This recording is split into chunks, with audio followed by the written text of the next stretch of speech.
아는 기자, 아자 정치부 조아라 기자 나왔습니다. 민노총 스스로 그동안 공안 혐의로 압수수색 당한 적은 없다 이렇게도 밝히던데 국정원도요? 뭔가 혐의가 있으니까 들어갔겠죠?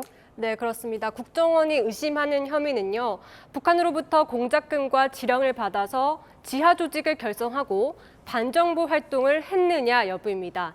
특히 민주노총 조직국장 A씨를 주목하고 있는데요. 저희가 앞서 리포트에서도 설명을 드린 것처럼 A씨는 2016년부터 2019년까지 베트남, 캄보디아, 중국을 드나들며 북한 공작원을 만난 혐의를 받고 있습니다. 2017년에는요, 보건의료노조 간부와 전 금속노조 간부도 A씨의 소개로 공작원을 만난 것으로 수사당국은 보고 있습니다. 이 A씨는 2016년 베트남에서 귀국한 뒤 $10,000를 원화로 바꿔갔는데요. 이 돈이 북한의 공작금인지 여부도 수사당국은 캐고 있습니다. 이 오늘 압수수색이 진행되거든요. A씨가 증거를 인멸하려 하고 또 수사 대상인 인물이 중국으로 출국하려는 움직임이 포착됐기 때문인 것으로 전해졌습니다. 그렇군요. 근데 지난해 연말에 제주도에서 진보당 쪽 압수수색이 있었거든요. 뭐 한길의 이름도 나왔는데 예. 그것과 오늘 민노총 압수수색은 같은 건인가요? 한길회로 알려진 제주 간첩단 사건과 오늘 압수수색 사건은 일단 별개의 사건인데요. 하지만 수사기관에서는 사실상 하나의 사건일 가능성에 주목을 하고 있습니다. 이 해외에서 북한 문화교류국 공작원에 포섭돼 지하조직 하부망을 결성하는 수법과 패턴이 조금 흡사하다고 보기 때문인데요. 이 공작원에 포섭된 시기도 비슷합니다. 그러니까 이번 압수수색 대상인 민노총 간부 등 4명과 또 제주 지역 한길회, 창원 자주통일민중전의, 전주민주행동과 같은 이 하부망 조직들이 점조직 형태로 전국적으로 퍼져 있을 수 있다는 겁니다.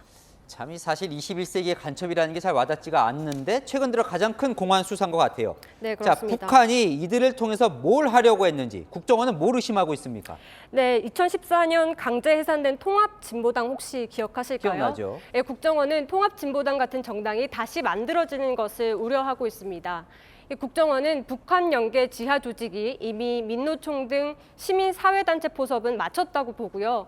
이제 정치인, 정당 등 이른바 상층 통일 전선까지 포섭해가는 과정으로 보고 있습니다. 자, 이 이야기를 좀 들어보니까 그렇다면 이 정당 쪽까지 좀 침투가 됐다 이렇게 볼 수도 있을 것 같아요. 네, 그렇습니다. 수사당국은 해외에서 북한 인사를 접촉하고 또 북한의 암호문을 보고해서 국가보안법을 위반한 혐의로 윤미향 의원실 전직 보좌관을 내사 중이고요.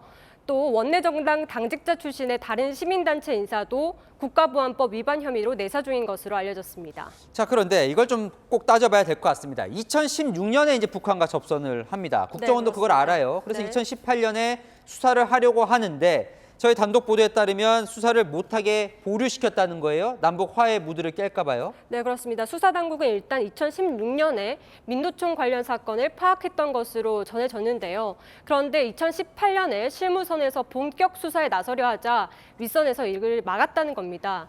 아시다시피 2018년은 남북 화해 분위기가 그야말로 절정을 이루던 시기였죠.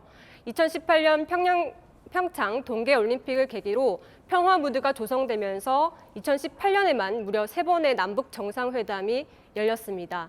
이 윗선에서 방첩 수사가 남북 평화 분위기에 미칠 영향을 우려했던 것 아니냐 이런 해석이 나오고 있습니다. 그때 수사가 막힌 이후에도 이 북한 지령을 계속 받았던 거죠? 네, 그렇습니다. 2019년까지도 민노총 간부 A씨는 해외를 오가면서 북한 공작원을 접촉한 것으로 드러났습니다. 하지만 코로나19가 유행하면서 국경이 막히자 스테가노그래피라는 암호 정송 방식으로 교류를 했습니다. 그러니까 이 북한에 접속한 걸 알고도 수사를 못했다. 이건 네. 논란이 좀 되겠네요. 네, 그렇습니다. 2018년까지만 해도 A씨가 활발하게 좀 해외를 오가던 시기니까요. 윗선에서 언제 어떻게 수사를 막았는지가 구체적으로 드러날 경우에는 논란이 더 확산될 것으로 보입니다.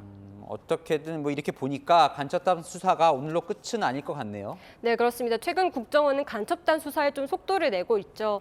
그래서 대공수사권 경찰 이관을 앞두고 있는 데다 윤석열 정부 들어서 증거 인멸 움직임까지 본격화되고 있다는 판단에 따라 대대적인 수사가 불가피하다는 관측이 나오고 있습니다. 이 대통령실 관계자는 민노총 관련 사건에 대해서 전임 정부 시절부터 이어져 온 수사라며 국정원 수사를 차분히 지켜볼 필요가 있다고 말했는데요. 그러면서도 지금까지 나온 혐의가 사실일 경우 매우 심각하게 받아들여야 한다 이렇게 덧붙였습니다. 이 안보 수사가 자칫 정치 쟁점화될까 봐 조심스러운 입장이면서도 방첩 수사의 중요성을 강조한 것으로 보입니다. 네, 잘 들었습니다. 아는 기자 조아라 기자였습니다.